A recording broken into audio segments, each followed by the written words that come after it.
In Update 2.0 and Phantom Liberty, nothing has changed more than Cyberware. Not only was a ton more stuff added to the game, but also much of what we had now works differently. If you've struggled to wrap your head around all the new stuff amidst the limitations of the new Cyberware capacity system, then I feel you, I really do. That's why for this video, we're exploring the most expensive and often powerful Cyberware on offer. Usually only found within Dogtown, legendary iconics, when used right, often have the power to make or break a build. But they are also incredibly spenny and Cyberware intensive, so you only want to be using them if you really need to. I tested them all in appropriately accompanying builds, so you don't have to. Now, let's go through, from worst to best, just what the iconics do, as well as how and when to use them. Note, I won't be covering operating systems here, they have their own videos already, and I will explore the rest of the Cyberware in other videos. But for now, let's get to it. Down at the bottom is one I honestly cannot recommend. For 100,000 eddies, or even if you find it for free, 40 Cyberware capacity, the effect of this thing is incredibly specific, and even then, practically unnoticeable. The Electromag Recycler is an upgrade from the feedback circuit, an item which itself grants plus 3% health at tier 5 when hitting an enemy with a charged weapon shot. A tiny, but I suppose welcome bonus to have. The Electromag Recycler then improves upon that by upping the health buff to 5%, and extending it also to stamina. Now, my first question with this is whether it would be possible to create an infinite feedback loop, like we'll be doing with Ram or Sandevistan charge, but instead for health and stamina with tech weapons. The answer is not really. Yes, you get a minor buff with each hit, but not nearly enough to make up for what you're probably losing. I figured then, since the Raiju is an automatic tech weapon when fully charged, maybe there'd be some broken mechanic there. But again, it appears not. The Raiju just doesn't seem to be regenning my health upon hits, and the stamina cost per shot, even with perks that buff this, far outweigh what we get back. Seriously, the price of this thing, even for a purely tech weapon toting player, I just can't find a way to justify it, and I have tried multiple tactics. Hell, if you're going to get either, then save the Cyberware and just get the marginally worse feedback circuit. Because seriously, by the time we even unlock this legendary thing, there's gonna be much better stuff out there, as we'll get to. Of course, I'd love to be proven wrong on this, and if you have successfully created a positive feedback circuit with this thing, or otherwise just a decent build, then let me know in the comments below. I'm including the faceplate quickly because it is technically an iconic, acquired as part of Phantom Liberty's storyline, though for combat gameplay, it only really offers one use. Granted, it's a useful use, basically a call off wanted level button, but sadly, it doesn't really offer any actual in-combat utility. Don't get me wrong, there's some great content in this expansion which revolves around the use of this faceplate, but in actual practice, it's more of just a pain to navigate to via the equipment list than anything else. Still, escaping the law by canonically changing your physical and digital appearance is a pretty cool ability to have. Not to mention useful when you accidentally knock over someone on a drive to somewhere important. Mind you, even this ability takes a whole half an hour to recharge, which can be lowered to 25 minutes when upgraded, but still, not the most useful for those prone to constantly accidentally getting in trouble with the law. Not only that, but it's not going to work on a bounty level of 5. So no quick getaway once you realize what a terrible idea summoning max tack really was. Like Cyberware got expanded a bit in this update. Most notably, we have a couple new ones which, in exchange for jump boosts, grant the ability to run faster. Jenkins tendons are a kind of start off running fast but quickly slow down, though the iconic leg item that we'll be looking at today is the Leeroy Ligament system, obviously a reference to Leeroy Jenkins, and as you've guessed, granting a straight up boost to movement speed of 18 plus at tier 5. Now, yes, extra speed is certainly a nice thing to have. Running faster, getting to places quicker, no brainer, right? Except not exactly in this ecosystem. And there are two connected reasons for this. The first is reinforced tendons, or maybe fortified ankles if you prefer jumping high. See, Dogtown especially uses a lot of verticality in its terrain. Being able to jump to greater heights or have a more controlled double jump is exceptionally useful in this environment, as well as much of the rest of Night City. Additionally, now though, we also have the dash ability from reflexes, and better still, the air dash. This is how I've been getting around really quickly since 2.0, via a combo of double jump air dash, so on and so forth. Maybe single jump depending on the verticality, but more often than not, leaping twice is going to provide that bit of extra distance in the dash. Not to mention how much time you'll save should you come across any wall or tall obstacle. In fact, I'd argue that the extra dash distance from this cancels out any bonus movement from the Leeroy Ligament system. Meaning, yes, in a basic sprint, the Leeroy system would obviously get you there quicker, but actually, when traversing the real world, the extra speed really isn't that useful, and doesn't carry through into air dashing anyway. Sure, occasionally you won't be able to jump and will get to places quicker, and with the sprint sneaking perk, say, this could be technically the superior option, but honestly, double tapping space then control whilst holding W is so embedded in my muscle memory now that anything else, including this, ironically, just feels slower. The Isometric Stabiliser is built for one purpose: to grant melee users 20% more attacks when fully upgraded. Why do I specify melee users? Well, because clutch padding, the base version of this, offers the same percentage stamina reduction, though purely for shooting. Thus, it's entirely unnecessary to upgrade if you just want to use guns. But is 20% lower stamina cost really worth it for just melee users? And truthfully, especially at a higher level when you'd be able to unlock this, no, not really. It's pretty much entirely useless for Berserk, seeing as how that removes stamina cost anyway, though you will get a tiny bit more melee, I suppose, outside of the Berserk effect. Although at that point, you'll probably just be hiding and waiting for that to recharge. Sandevistan users could benefit from this a little bit. Katana wielders, say, could get more swings in before being drained of stamina, but honestly, I didn't have any problem Katana Sandevistaning without this thing, and thus, I don't really think it's worth the 40 Cyberware cost. As for a monowire toting melee hacker, yeah, could be useful, again, but there too, there are much more valuable items to be spending your Cyberware on, especially when it comes to hacking. All in all, this thing is overpriced for what it is. Though again, if you found a really cool way to use it, then please, let me know down below. Otherwise, maybe consider the clutch padding if, say, you're sporting an automatic weapon, because yeah, extra stamina when shooting, especially earlier on, can be fairly useful.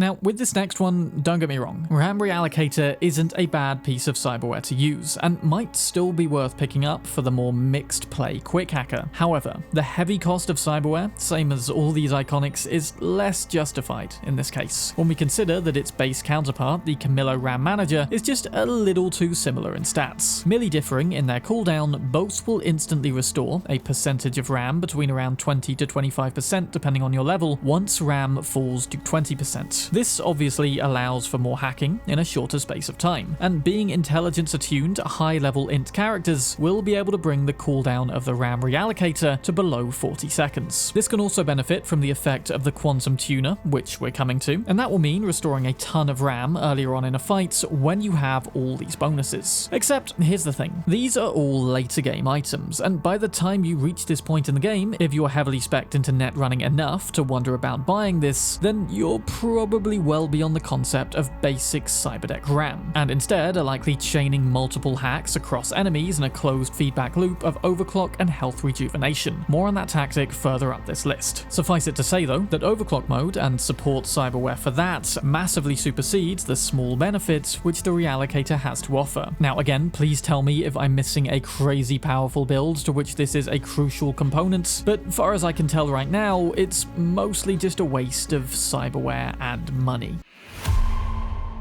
Next up, we have one of the many new variants of Kiroshi optics. Now, whilst the majority of these predominantly focus on scanning the surrounding area, whether it be people, traps, or cameras, the Cockatrice does away with all of that, in return for some increased lethality afforded by its deadly gaze. There's really not all that much to this one. Depending on tiers, it offers between a 25 to 35% crit chance bonus, albeit at a hefty cost of 30 Cyberware. First up, totally useless for a hacking build since the COX2 Cybersomatic Optimizer already gives you the full 100% chance. And in fact, I think it's the only crit bonus Cyberware to offer crits for quick hacks. It's also fairly pointless to any long-ranged fighter since the deep field visual interface gives a super high chance of crits at longer distances. What this is a nice little boost for though is close range combat. Seeing as you aren't really going to be scanning the environment amidst that fast-paced action anyway, you may as well deal some extra damage. For guns, this stacks well with Sharpshooter, specifically the Practice Makes Perfect perk, Berserk, which can also increase crit chance by up to 49% in combat. Overall, it's a decent piece which is worth having if you can afford the Cyberware, though since crit chance only goes to 100%, just make sure they're actually going to make a difference in your build before buying and equipping them.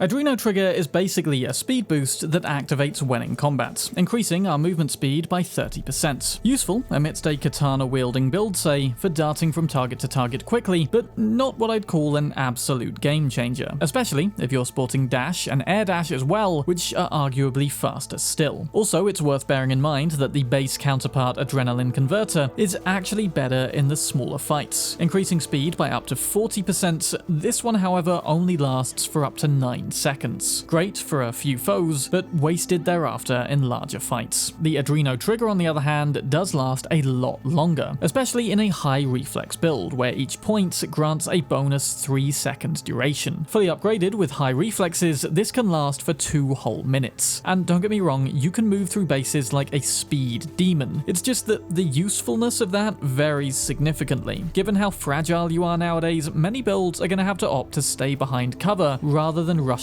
their way through enemies. I found a combination of Byakko and the Apogee Sandevistan did work really well with this thing, but even there, this style of play can leave you very exposed to gunfire, despite feeling like a badass. Berserk is an obvious use case given you don't have to worry about taking damage and are exclusively using melee weapons, and in fact that's where this piece is probably the most aimed. Netrunners mostly won't need this. Yes, there's some up close and personal hacking builds, but they tend to be very Cyberware intensive, leaving little room for this in the build. That said, it is a very cheap 20 Cyberware for an iconic, and if you find yourself with that many points spare and not needing anything specific, then it can certainly be a welcome buff. Granted, improved speed didn't necessarily improve my skill at parkouring around though, and again, you get all you need for that from the reflex air dash tree. In a nutshell, it's a nice buff for those who dart around and get up close and personal, but that's about it.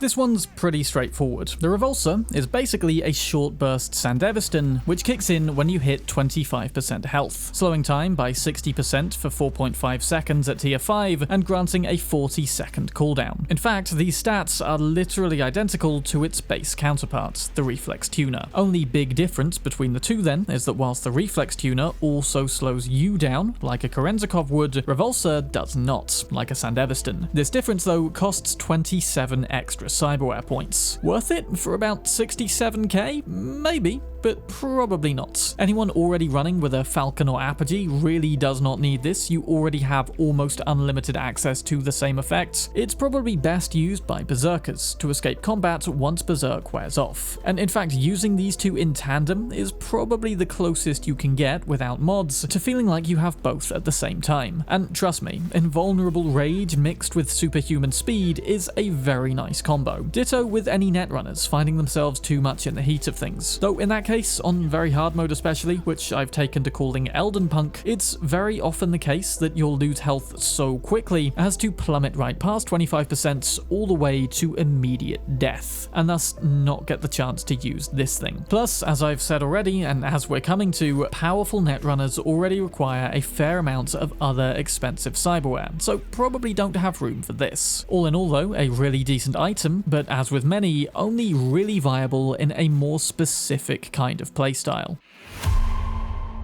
Update 2.0 did a great job expanding on the choice between Ballistic Coprocessor and Smart Link. No longer is it simply choosing between Ricochet and Smart Targeting, but there's also a few more ways we can improve our damage with guns. The iconic one in the hand segment now then is Immovable Force, which at tier 5 offers a 30% reduction in recoil as well as minus 25% bullet spread. Now recoil is how much your aim moves whilst firing a gun, whilst bullet spread is the sort of targeting circle around which your bullets can hit. Lower spread means more on-point shots, whilst lower recoil means greater accuracy over time. We get a recoil bonus from the base variant Shock Absorber 2, and that's almost as good as this one, though we don't get the bullet spread. However, what's cool about these two is if we unlock both hand slots with the Ambidextrous perk, we can equip both at once for a massive reduction in recoil. Not only that though, but Immovable Force also offers the ability to activate ranged weapon effects, which would otherwise only work from behind cover. cover, and specifically, this applies to one particular weapon mod, Ready Steady, which itself offers a further reduction in recoil, hugely boosted when firing from behind cover. Of course, the behind cover now is no longer relevant. By stacking one or two of these onto a gun then alongside this cyberware, it is possible to remove recoil entirely, hitting the same spot every time with zero sway. Throwing a recoil, reducing muzzle brake into the mix as well, you'll reach 100% even faster. Except here's a tiny caveat. The best, most widely used weapons in the game are of course legendary iconics, with all their unique and creative bonuses. Phantom Liberty adds a ton more of these by itself. Thing is, none of these iconics now have any mod slots, meaning to take full advantage of this bonus, you're gonna have to use just a regular, boring gun. Now, there are 3x mod iconics which can be found and modded, but sadly, none of them are fully automatic. It's a shame that guns like the Problem Solver can't fully benefit from this synergy, but that said, even just using Problem Solver with Immovable Force and Shock Absorber does transform it from a gun constantly pulling away from where you're trying to shoot into an insanely fast firing, actually fairly accurate SMG for relatively close targets. Again, it's like many others. Use this cyberware in the right combo and you can massively exploit one mechanic, though it will lock you in to a specific style of play, and doesn't favour the more fun iconic weapons, sadly. Otherwise, without specialising or synergizing it, it's still an okay buff to have, though I'd say fairly indistinguishable from the regular shock absorber.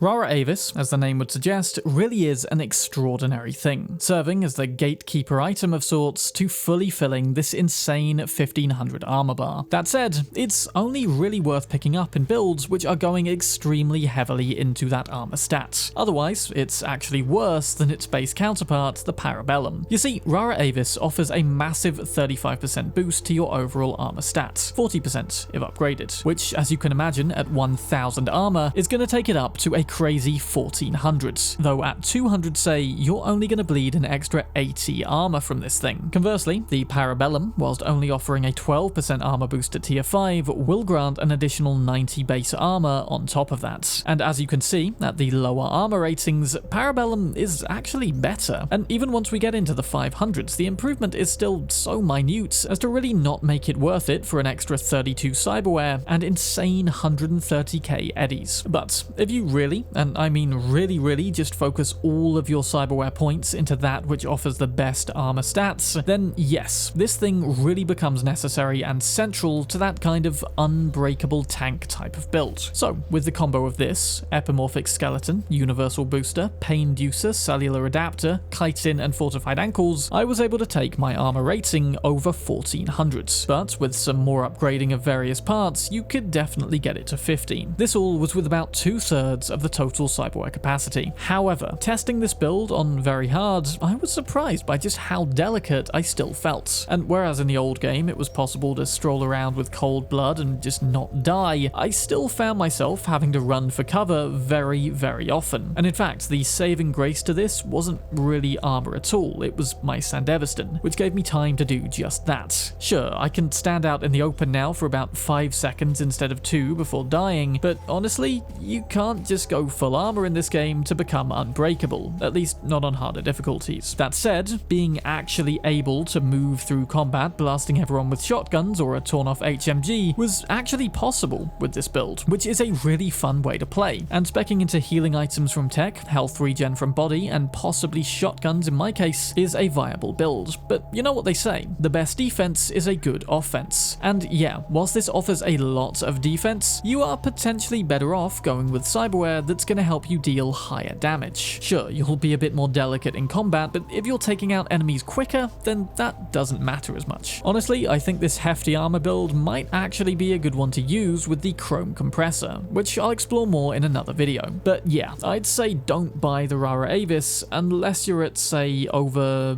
800 armor already. The Deep Field Visual Interface. Essentially, the farther you are from an enemy, the greater the chance at dealing a crit hit. Upgraded to tier 5++, every shot from over 100 meters will be a guaranteed crit with this alone. For comparison, the classic Visual Cortex support will only deal a 30% crit chance tops. Though granted, you only have to be 30 meters away with that one to get the full effect. As usual, immense power comes at a trade-off. Of course though, there's one obvious playstyle for which this will be the single most important component. I'm talking of course about snipers, and I tested this with several. Razetsu, which is acquired via the Phantom Liberty campaign and is a tech sniper, already has an insane amount of damage when fully charged. Throw a critical bonus onto that and, well, headshots would one-shot any non-skull enemy on very hard at level 60. Overwatch is of course our classic silenced sniper, though disappointingly I didn't find it that great for stealth. Now maybe it's something I'm doing wrong, but anyone I shot with this seemed able to lock onto me instantly despite the fact I was very far away and I thought out of sight. This was a problem in version 1 of the game and it appears to still be persisting, sadly. Though stealth in more close quarters forms works great now, so who knows. Now you may be wondering if you can also hack enemies from afar with this and still get the critical damage, and the answer is no, you can't. Don't worry, there's an item coming up where you can, from any distance, but it ain't this. And that kind of renders this item obsolete for most quick hacking builds, save for maybe Paraline and Smart Gun users. Do bear in mind though, this can also work with other guns like assault rifles and pistols, it's just that it's obviously optimized for long distance shooting. And with anything closer, you may do better to save your cyberware and just get the Visual Cortex support. Of course, with any long distance shooting, perks like Longshot will synergize with this, to ensure maximum base damage and thus higher crit damage, whatever distance you're shooting from. This item really does make sniping a viable and fun build in 2.0, so if that is the route you're going, be sure to keep an eye out for it.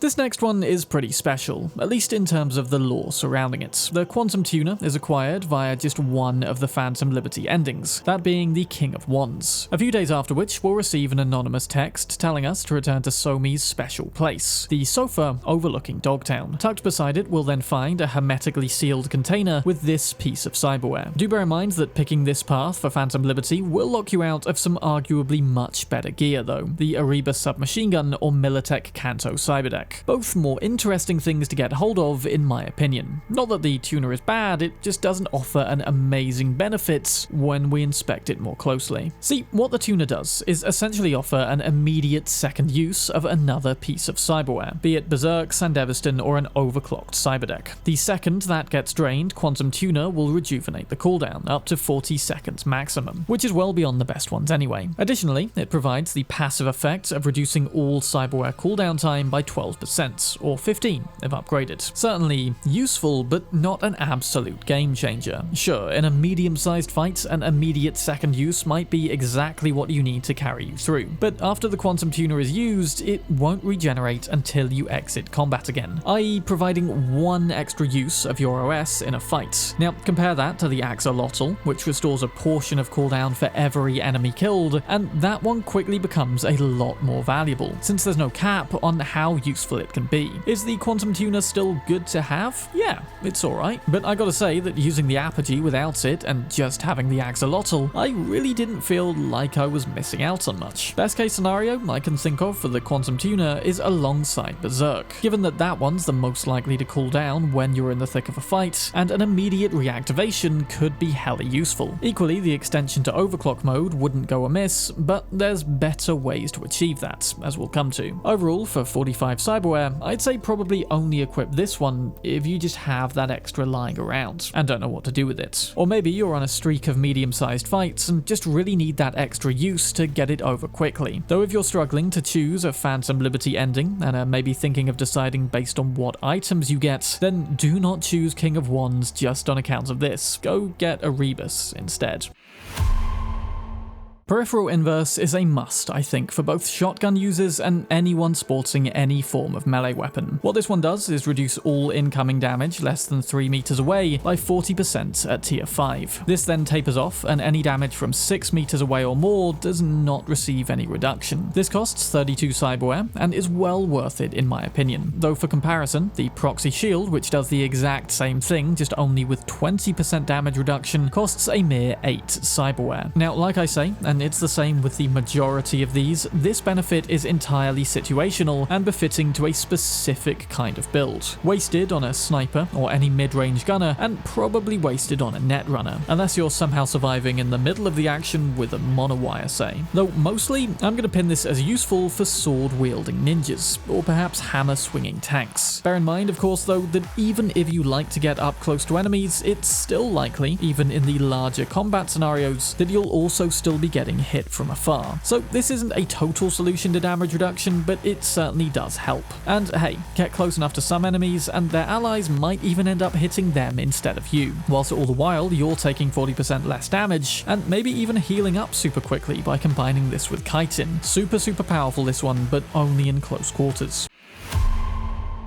There's been a vast range of stuff today, from the bitterly disappointing to the utterly goated and essential. But Chitin is the only cyberware in the game which truly and genuinely makes me feel safe, somewhat, in a high body build. It costs a fairly steep 42 cyberware, but a decent enough 33k eddies. For the price, it grants a whole 200 armor, 216 at tier 5+, and is the best item in the game in basic terms for that stat. Granted, armor doesn't do tons in the grand scheme of things, it's nice to have, but don't bet your life on it, as we already established. No, Chitin's best thing is rather its body attunement, granting a whole 10% to health regen for every point in body. Yes, that's 200% with 20 points. And just look at this. This is how fast my health regens mid-combat. Basically, so long as you don't take too much damage at once, which you probably will still, to be fair, you can't die. Now, of course, this effect only really works this well if you're properly specced into the necessary perks for health regen. These mostly reside in the central body node containing Painkiller and its subsequent buffs. I think it's supposed to be a higher tier variant of subdermal armor, I think. But honestly, these two things are just unrecognizable worlds apart. And this is definitely one of the best upgrades you can get when sporting a high body build. Of course, for all you delicate netrunners and stealthy boys, this ain't the one for you. Unless you have, what, 10 plus attributes in body, at least, as well, which you could do, to be fair, now that we've got a level 60. One of the absolute best pieces of frontal cortex wear to accompany any operating system, but especially Sandevistan and Berserk, is the Axolotl, far superior counterpart of the Newton module and offering a 10% cooldown at tier 5 to Cyberware. This can go a little higher to about 12 if upgraded as well. You can also get one of these for free after completing all of Regina's gigs now. And basically, this thing is the closest we can come to achieving an endless Sandevistan or Berserk build in 2.0. See, provided you're killing or neutralizing enemies quickly enough in any fight, the charge bar of your cyberware will just keep on refilling. Now, of course, once you have the Apogee or Falcon Sandevistan, you'll only be toggling them on for key moments, and therefore they should last longer. Though in a close quarters fight, that toggle will probably be coming on very frequently. But luckily, that's where the Axolotl 2 thrives the best, dealing with lots of foes at once and recharging your cyberware quicker than you can use it. And it's not even just the operating system. This affects all cyberware, meaning more optical camo, more second heart uses, and more RAM with RAM Reallocator, say. And for Berserk, this thing applies even more, I'd say, given the up-close and personal nature of that OS now. Coupled with its raw invincibility, the ideal place for you to be with that is in the middle of all your foes, creating a closed loop where the more you take out, the longer you can stay there. Of course, it's also potentially worthwhile having in a Cyberdeck build, but not entirely necessary, as there's other ways to keep overclock mode going, and we're going to be needing our cyberware for more important pieces in that regard, such as serving as one of the heftiest upgrades from its base counterpart, the COX2 Cybersomatic Optimizer takes the Bioconductor's 35% crit chance for quick hacks and amps it all the way up to 100 at tier 5. Immediately, this is obviously a game changer. Crit hits deal 50% additional damage to regular hits, and that's just at their base level. We can increase this in various ways, such as with perks and cyberware. It's an extremely powerful item, which essentially bolsters the damage of every single combat hack to an insane insane degree, though it does come at the heavy cost of -8 RAM. So yes, our hacks will do more damage, but in theory we'd also be doing less hacks. At least that's how it would work for the casual netrunner, though I'd be willing to bet anyone willing to throw down 50 Cyberware on this thing is anything but casual. And using the power of overclock alongside some of the best healing Cyberware and powerful hacks, this can become an utterly broken closed-loop system of infinite RAM, health, and time that we're overclocked. Now, many permutations of this tactic were pointed out to me in my Cyberdex ranking video, for which I'm very grateful, but also annoyed I didn't include it in that one. It's an absolute game changer for hacking, but does lock you into a certain method of play. You will of course need to unlock quick hacking queues and overclock mode, as well as the perks on screen now. Data Recycler will restore 80% of the RAM used against an enemy, so that's any hacks left in their queue if they're neutralized early. Blood Demon will restore health corresponding to the quick hacks queued onto an enemy once they're neutralized, and this is a super important loop to set up, since overclock is converting our health into RAM. The more we heal, the more we hack. You'll also want the Blood Pump and Biomonitor for instant auxiliary healing once health drops below 25%, and Spillover and Q Mastery wouldn't go amiss either once you hit 20 intelligence. The best deck to use with the COX2 for pure hack damage is in fact the Tetratronic Rippler, which it turns out is probably the best pure runner cyber deck when used right. Uploading Sonic Shock first in the queue will maintain that stealthy boy mode, with Short Circuit then being a reasonably priced, high damage dealing hack to follow up with. If you are using the Rippler, you'll want to then follow that up with a cheap non-combat hack, and in this case I'd recommend Cyberware Malfunction for the damage synergy that it has with Short Circuits. In addition to that damage synergy, you'll also get a plus 40% to damage from using that combo. Bearing in mind this is all stacking alongside the COX2 for some absolutely insane crit damage. That's what makes this Cyberware so OP when used right. But this of course is all pretty RAM intensive, and nigh on impossible to cast on more than 2 enemies without the help of overclock. That's where Legendary Synapse Burnout comes in. Not only does this do a broken amount more damage in overclock, but also extends that mode by 5 seconds for each enemy killed. Therefore, it stands to reason that so long as we're neutralizing 1 enemy every 5 seconds, which in turn should be healing us enough RAM each time, this loop can continue indefinitely across an entire combat scenario. Defo one of the most godly ways to play, in my opinion, though it can make the game, arguably, a little too easy. Seriously, one-shotting bosses on very hard feels great, but also technically robs you of the boss battles, so